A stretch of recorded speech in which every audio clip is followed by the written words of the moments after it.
E hoje vamos ver as leituras realizadas no mês de fevereiro. Venha comigo e vamos ver o que nós lemos de Tex nesse mês passado.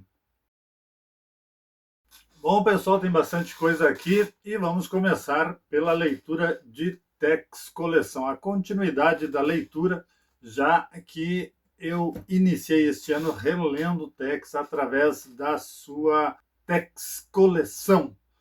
Muito bem, eu havia parado nesta edição, Lupe, a Mexicana, e lembraremos o que aconteceu aqui nesta edição.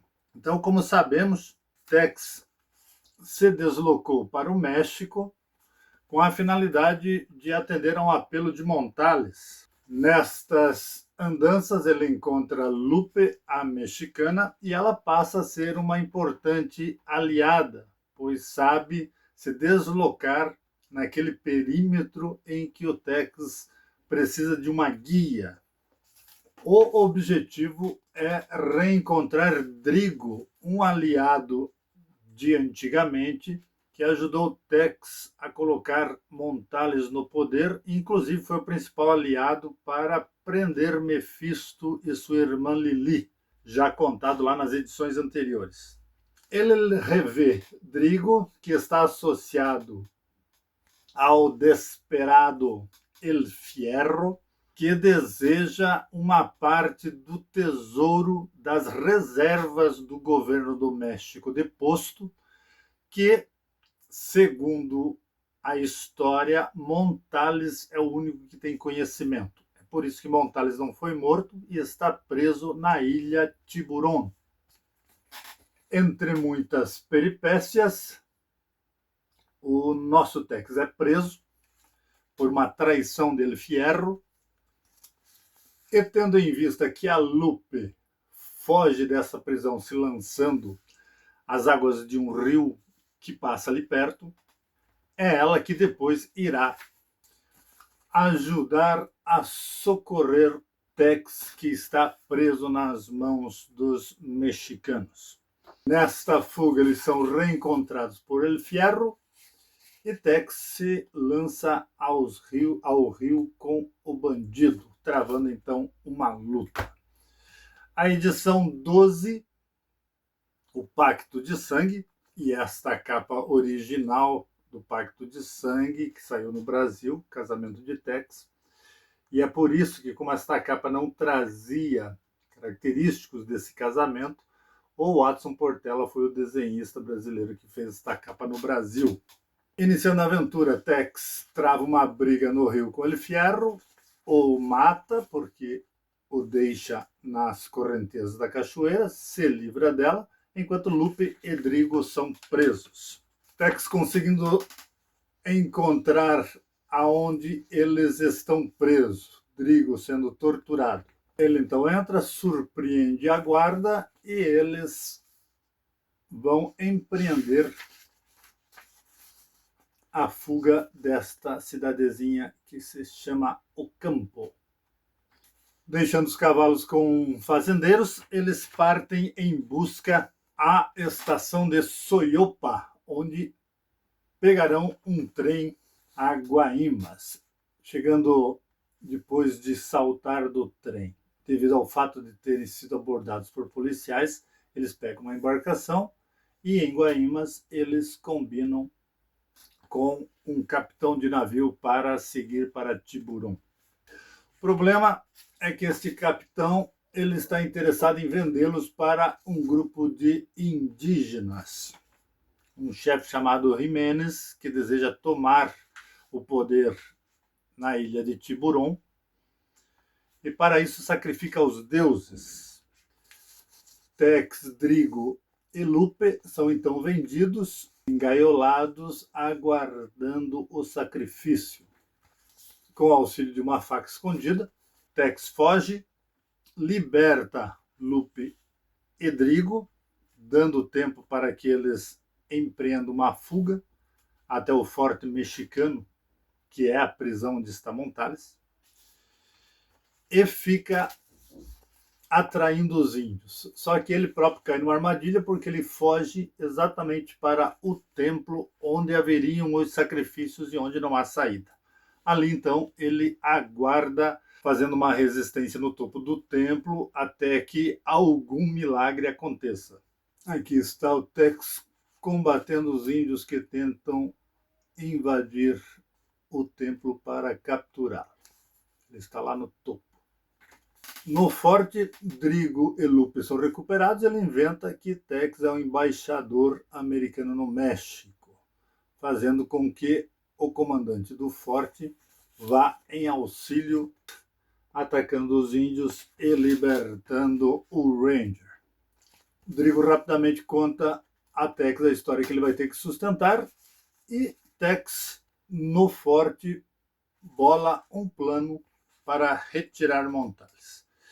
Preparado o plano, ele tenta convencer o comandante a levá-lo até as prisões, que é atendido.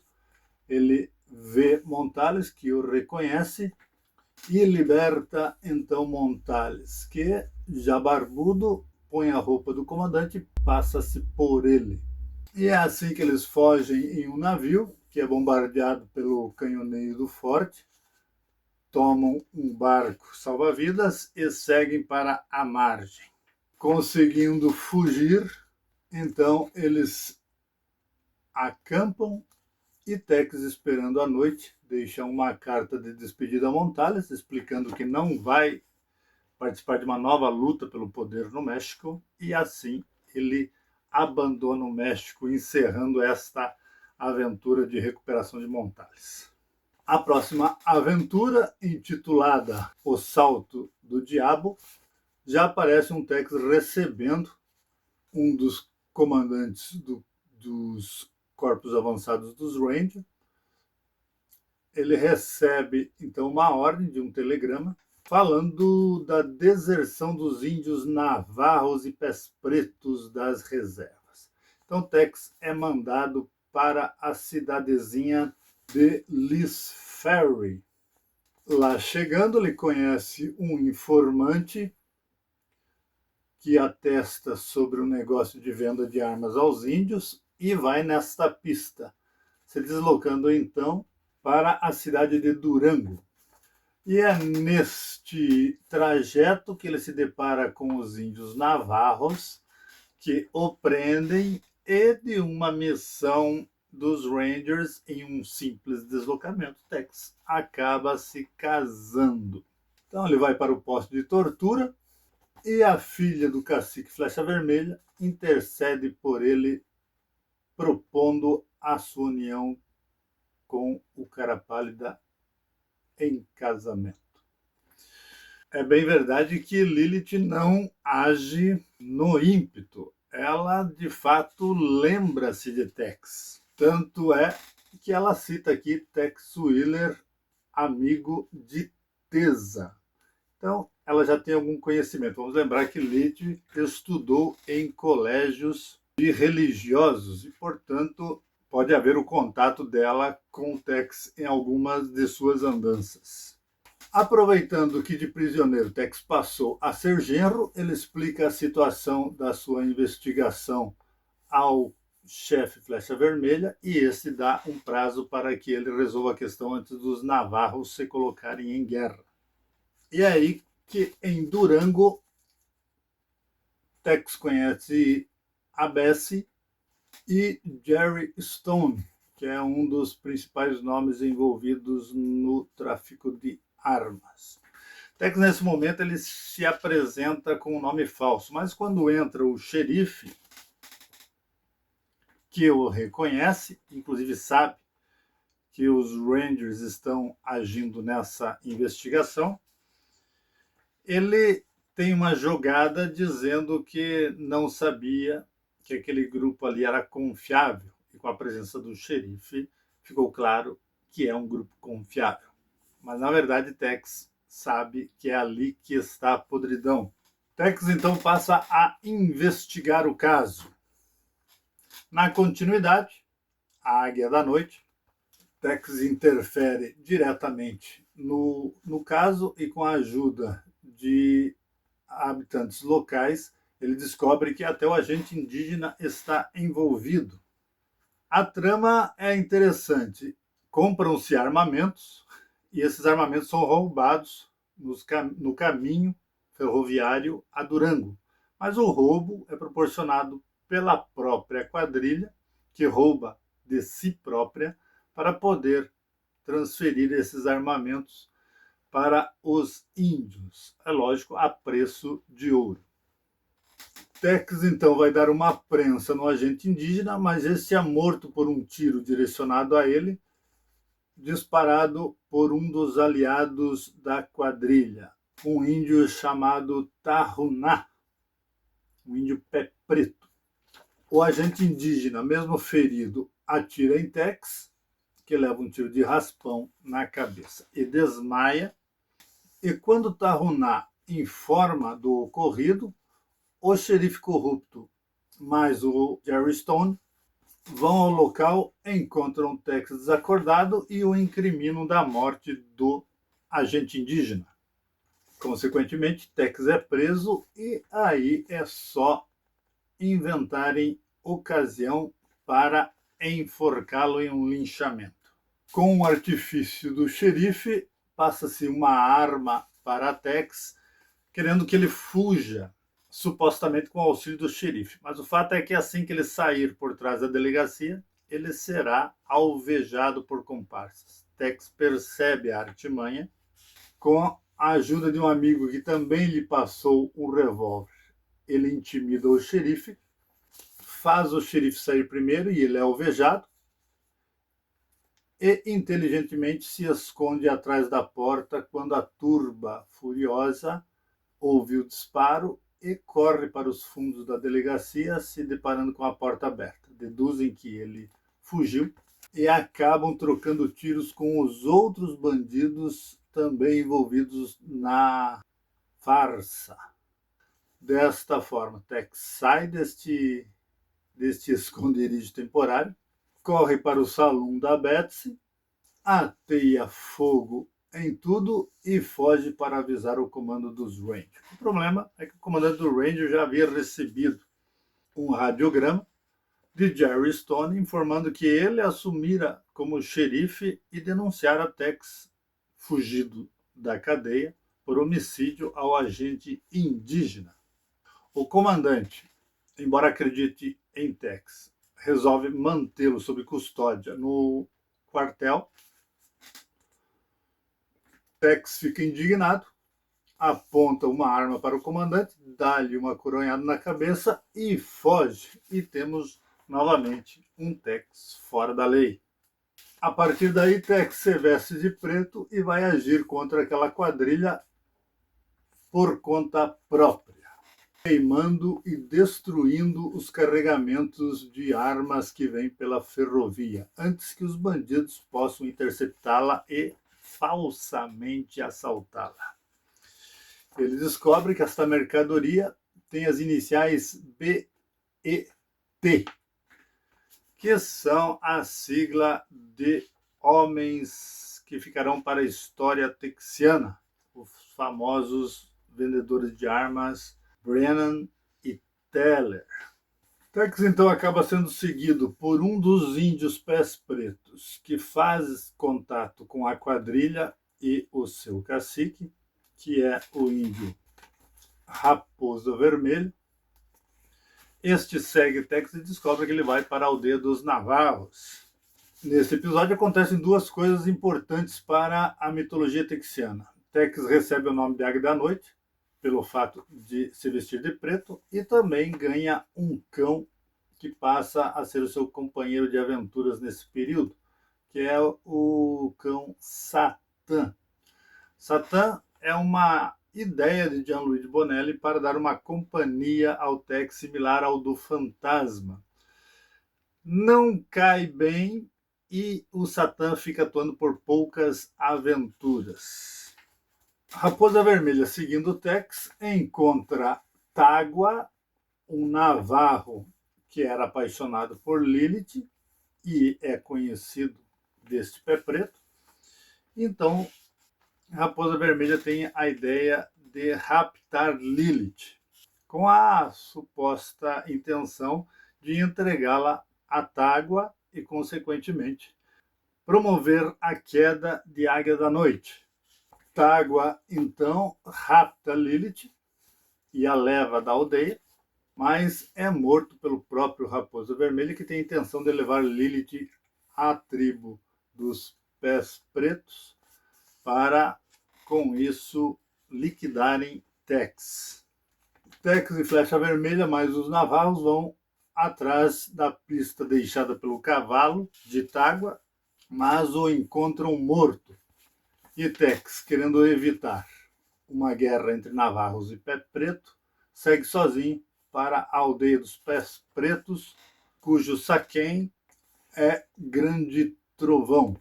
Sabendo que Tex está indo à aldeia de Grande Trovão, a Raposa Vermelha faz uma emboscada, leva uma tunda do Tex e é levado desacordado à aldeia de Grande Trovão. Na próxima edição, A Lei da Faca, de número 14, Tex reencontra e liberta Lilith, exige a Lei da Faca para lutar contra a Raposa Vermelha, vencendo, corta-lhe os cabelos e conquista a confiança de Grande Trovão. Fala em nome da paz, ganha um outro tempo para evitar a guerra indígena, e quando está saindo da aldeia, Raposa Vermelha se associou aos bandidos da quadrilha de Durango, ocorre perseguições, tiroteios, Tex elimina a todos e volta para a aldeia. Observe que o cachorro Satã continua com os índios e com Tex.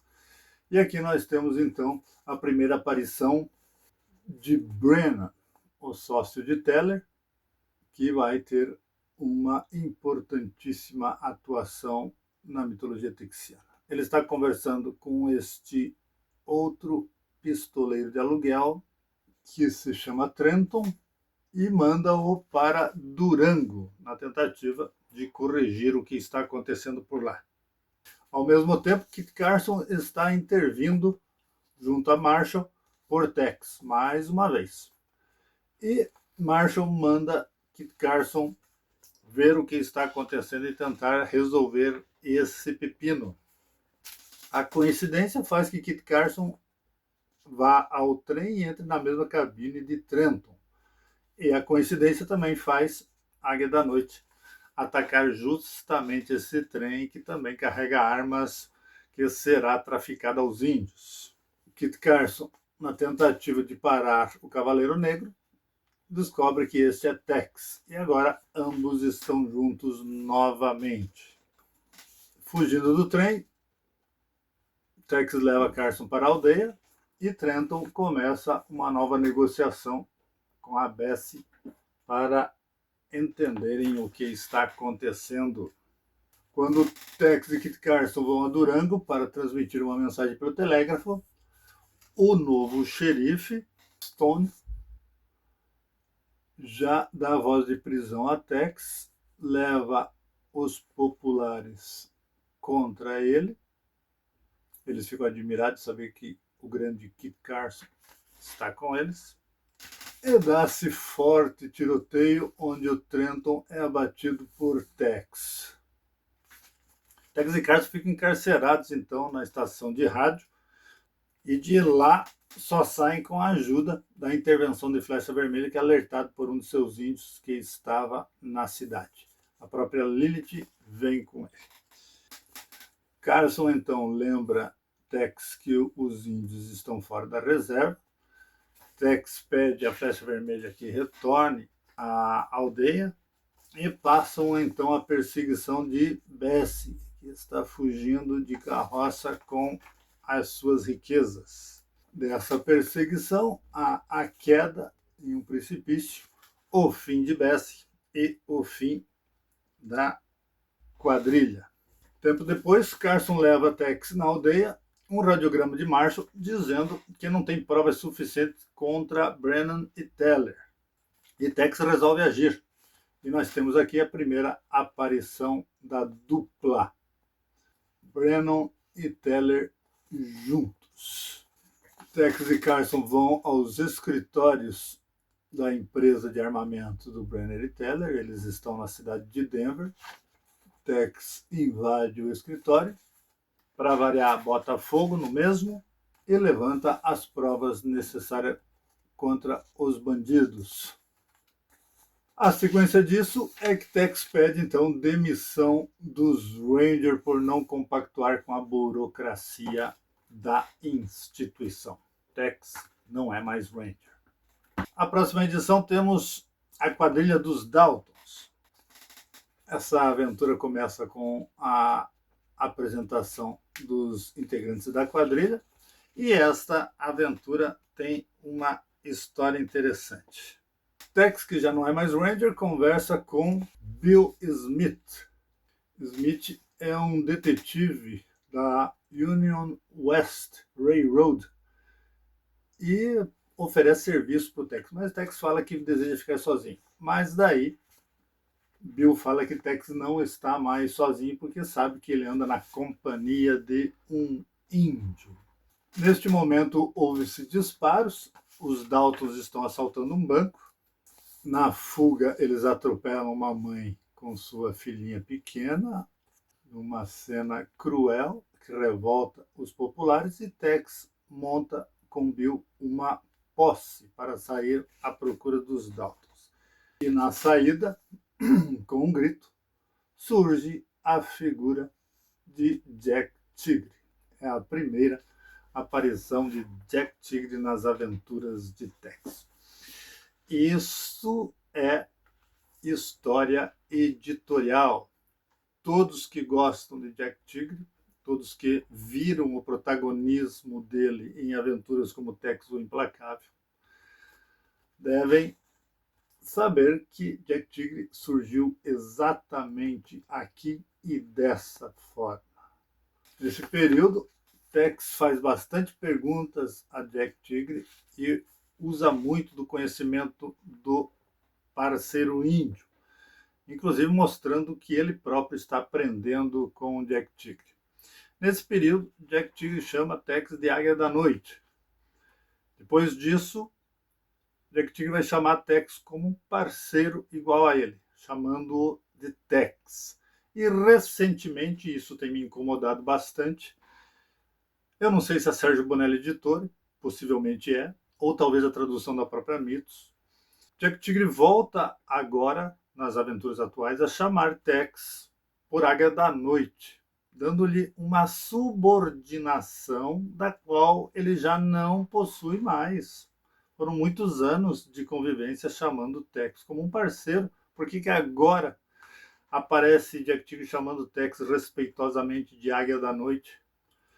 Chama Kit Willie de Falcão Pequeno e chama Kit Carson de Cabelos de Prata. Não faz sentido, não faz sentido. Me causa estranheza e desagrado que deixa a coisa meio que anacrônica. Jack Tigre é parceiro de Tex, de Carson, de Kit Willie. Kit Willie ele é mais do que parceiro, né? Porque ele é um segundo pai. Foi ele quem treinou Kit Willie. Então não tem o menor cabimento essa nova postura e eu acho isso horrível. Bom, essa aventura se desenrola então com muitos altos e baixos até a perseguição dos Daltons em pleno deserto. Neste momento, Kit Carson volta a se encontrar com Tex. Tex o avisa, o notifica da morte de Lilith. Sem maiores detalhes, eu já falei disso lá no vídeo da cronologia em Tex. E eles desbaratam a quadrilha no deserto.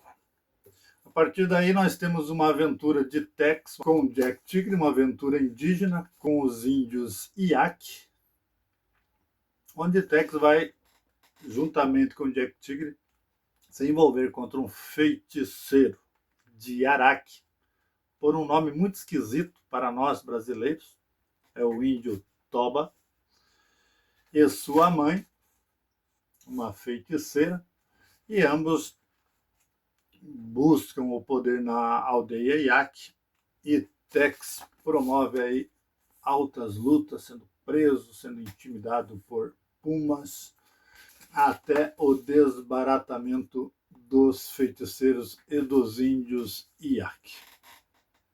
Então é uma aventura bem diferente da anterior, parece que para dar uma variada, segundo a vontade do Gianluigi Bonelli.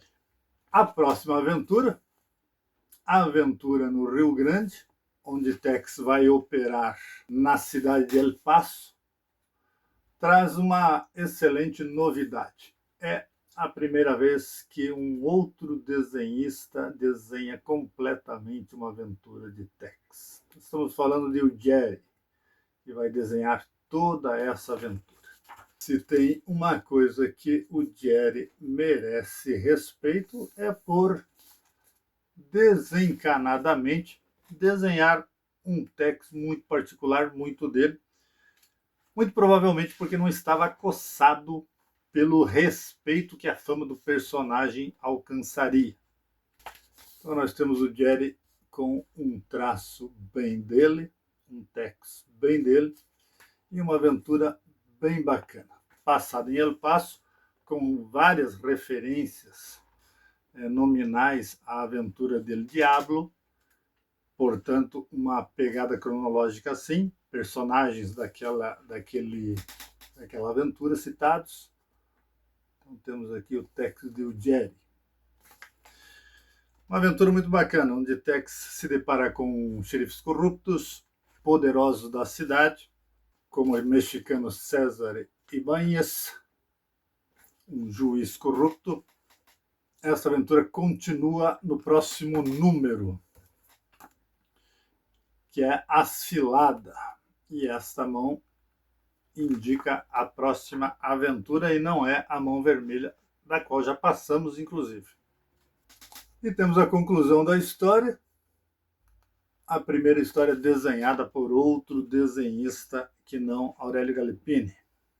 Tex fugindo por telhados, invadindo casas, bem aquelas pegadas do faroeste tradicional. E ao final da aventura, retoma um Kit Carson comandando um grupo de Rangers para ajudar Tex exterminando os bandidos. Quem foi chamá-lo foi o próprio Jack Tigre. E a aventura se encerra com Tex ao lado de Carson. A próxima aventura, intitulada O Rastro do Medo, temos um Tex, agora novamente na pena de Galippini, caçando búfalos ao lado de Flecha Vermelha. Flecha Vermelha reclama que ele não está mais com os brilhos nos olhos. E Tex recebe a visita de Kit Carson. Então Tex já está há algum tempo morando na aldeia, desde que casou-se com Lilith.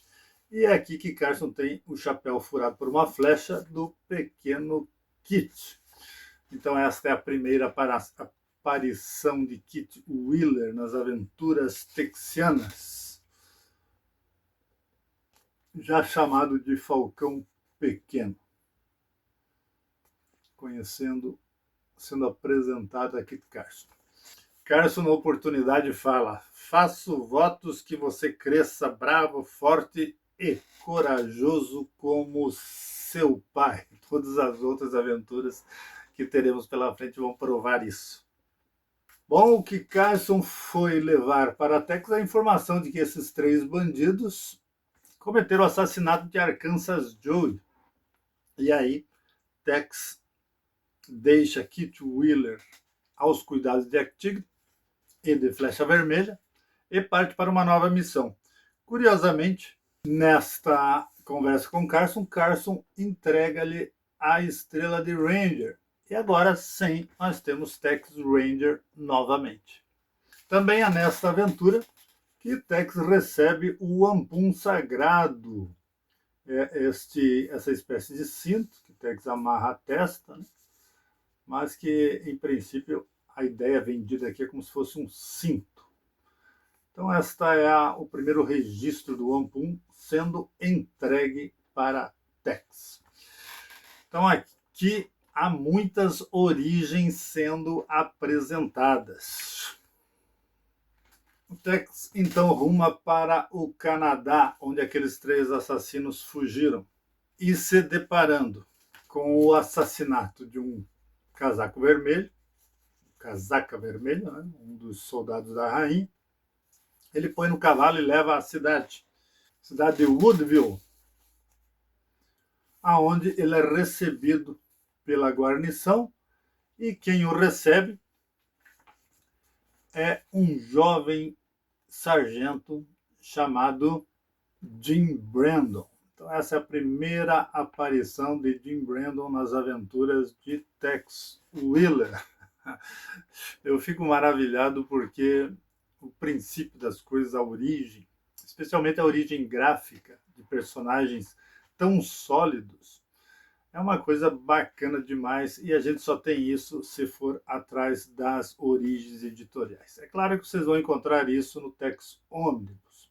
Aliás, se vocês quiserem ver aonde que esses números estão em Tex Omnibus, vão aí no meu canal e peguem os shorts em que eu faço a comparação dos ônibus e das edições cronológicas, Tex Coleção, edição histórica e também o Tex em cores. Lá vocês terão a comparação das edições e saberão exatamente onde esta edição está no ônibus. Bom, a partir de então, o Tex começa a investigar aonde estão os 3 foragidos da justiça americana, vai ao salão e nessa busca ele acaba sendo perseguido e é avisado disso pelo próprio Jim Brandon, que o espera e o avisa que ele está sendo seguido. E aqui nesta imagem, lá ao fundo, é a primeira aparição de Grosjean. Exatamente, Grosjean é, neste momento, um fora da lei. Não dá para dizer que ele é um fora da lei, né? Ele faz parte de um grupo de revoltosos contra a situação política local. Então, ele é um contrário e está seguindo o Tex em nome dessa organização. Essa organização se chama também Mão Vermelha, mas não deve ser confundida com a Mão Vermelha que recentemente foi publicada aí no Tex Willer, no número 53. Tex, sabendo que é seguido, ele sobe em uma árvore, espera o Grosjean passar, e essa é a primeira figura em que aparece de fato Grosjean e seu característico semblante. Trava-se então um tiroteio, Grosjean é capturado. Também é capturado um outro bandido, que é encontrado ali por estar conduzindo explosivos para o grupo revoltoso. E é aí que o bandido revela a Grosjean que aquilo tudo é uma farsa, que na verdade a grande revolta que se está buscando é apenas para preservar e manter o monopólio da venda de peles.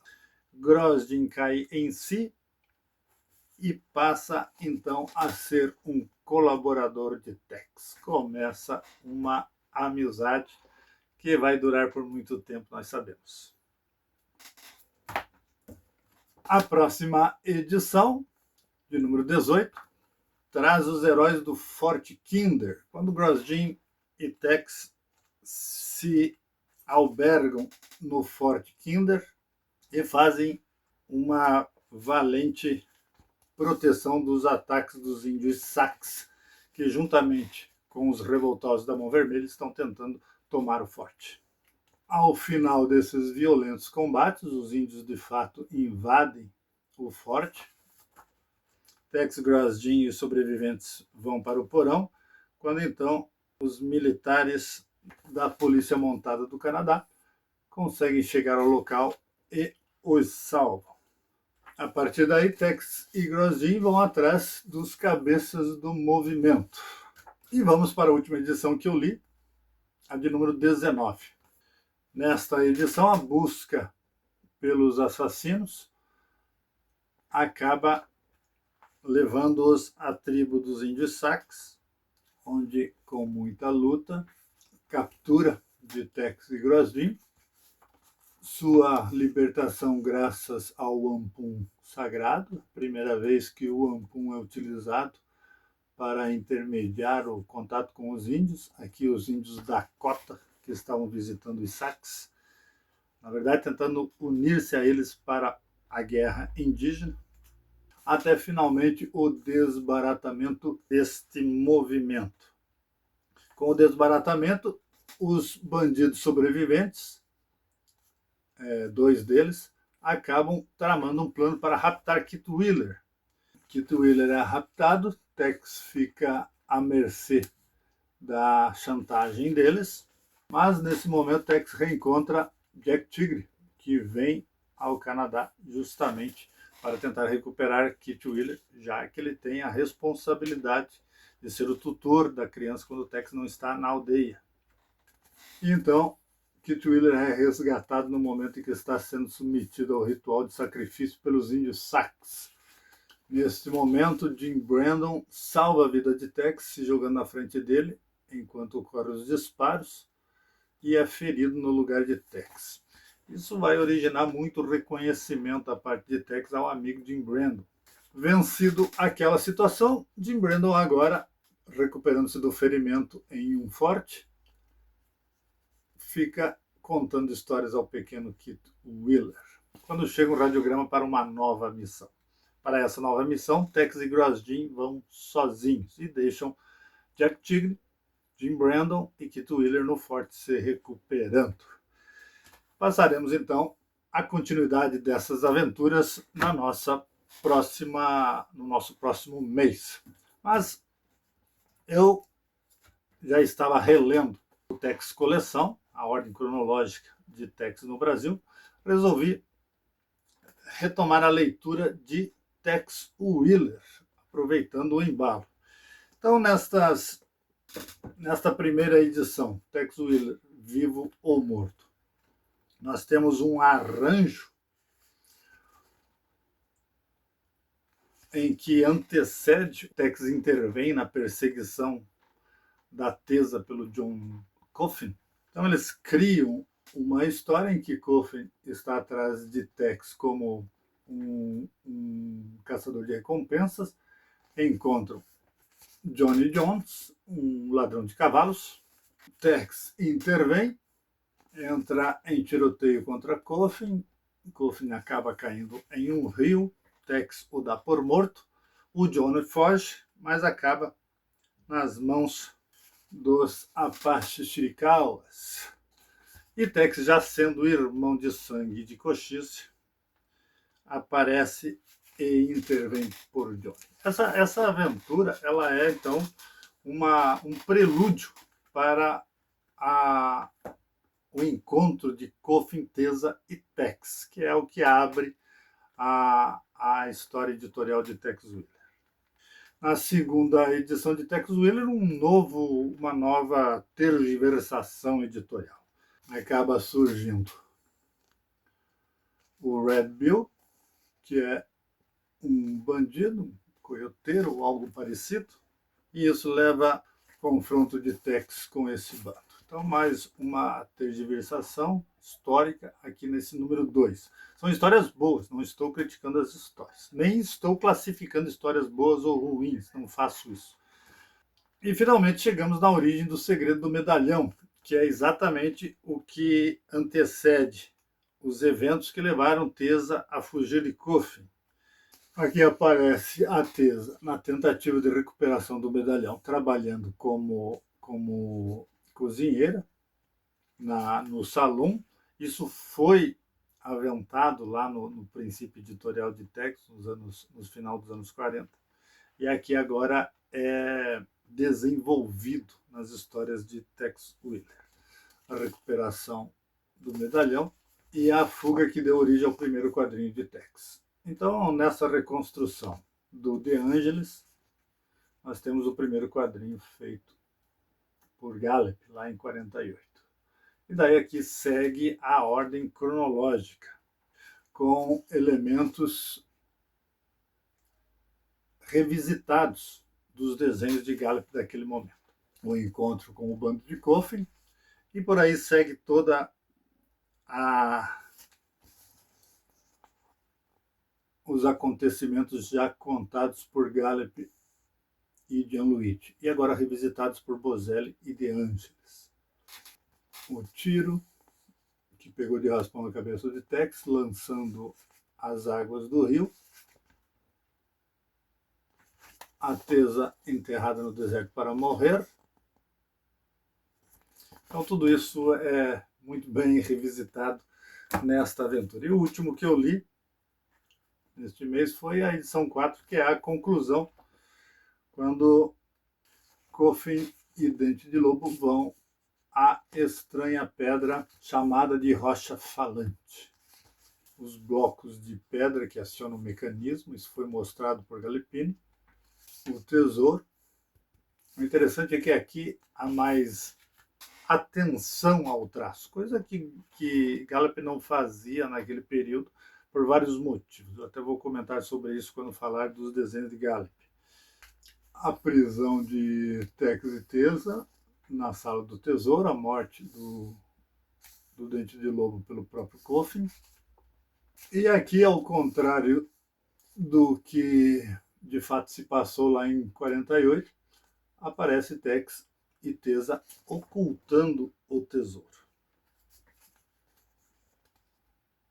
num espaço de uma gruta subaquática. O acesso é só pelo rio. Tex se despede de Tesa, vai então enfrentar o Coffin, que agora é um rico negociante, fazendeiro, e o incêndio fatídico que leva, em princípio, à morte de Coffin e a disparada derradeira de Tex, encerrando esse episódio. Encerraria o Totem Misterioso lá em 48 para iniciar a Mão Vermelha, que, observem, este é o número 4, na ordem natural. A edição ia continuar com a Mão Vermelha, mas que nesta coleção vai ser só no número 53 que retomará. Então, até o número 53, a coleção Tex Willer está ajustando outros eventos e às vezes apenas colocando novas aventuras. Mais uma leitura que eu fiz foi Tex Graphic Novel, a última edição, A Fonte da Juventude, desenhos de Civitelli, texto do Giorgio Giuffredi. Uma edição muito bonita, né? Essas graphic novels são realmente edições lindas. Uma colorização impressionante, colorização de Laura Piazza, em que Tex está à volta com um grupo de índios comandados por um mascarado que protegem algo. Tex aparece como Águia da Noite, junto com Jack Tigre, conversando com Nakai. Nakai é um navarro e a história se passa com índios navarros e Hopis. Às voltas com uma misteriosa figura chamada de Natasca, que se apresenta oculta por uma máscara. A filha de Nakai está com um grupo cujo o namorado branco dela, mexicano, busca a fonte da juventude. E o grupo que os auxilia nisso, na verdade, acham que a fonte guarda tesouros. A aventura é repleta de belas ilustrações, tem um roteiro, um enredo interessante, chama a atenção, desperta curiosidade, mantém um certo mistério, tem a participação de todos os partes, bem representado na pena de Civitelli. E finalmente todo o mistério é resolvido quando se chega a tal fonte da juventude, que eu não vou dar maiores detalhes, mas uma aventura bem bacana. Graphic Novel tem poucas páginas, são 50 páginas, e em 50 páginas as aventuras elas têm que ter um outro ritmo. E para encerrar, o que eu li também foram os 3 últimos arcos da mensal, iniciados no Mistério do Monte Rainier, continuada no Cume dos Espíritos e concluída em O Demônio dos Gelos. Essas edições, escrita por Bozelli e desenhado pelo mágico do realismo, o Alessandro Botti, É uma revisitação a uma história antiga de Tex publicada no Mensal. Aliás, duas aventuras são revividas nesta misteriosa aventura. Pretendo gravar um vídeo fazendo a comparação desta aventura com as anteriores já publicadas no Mensal bem antigamente, lá nos anos 80. Aguardem em que eu vou falar melhor desses arcos. Mas foi uma excelente leitura, excelente leitura. Realmente uma aventura muito boa, mas para quem está começando vai ficar perdido com relação à forte ligação cronológica que tem com a aventura passada, cheia de referências passadas, conexões com essas edições anteriores. Então aguarde que logo teremos um vídeo sobre isso no canal. Então essas foram as leituras do mês de fevereiro. Eu volto aqui no mês de abril para falar das leituras de março. Forte abraço.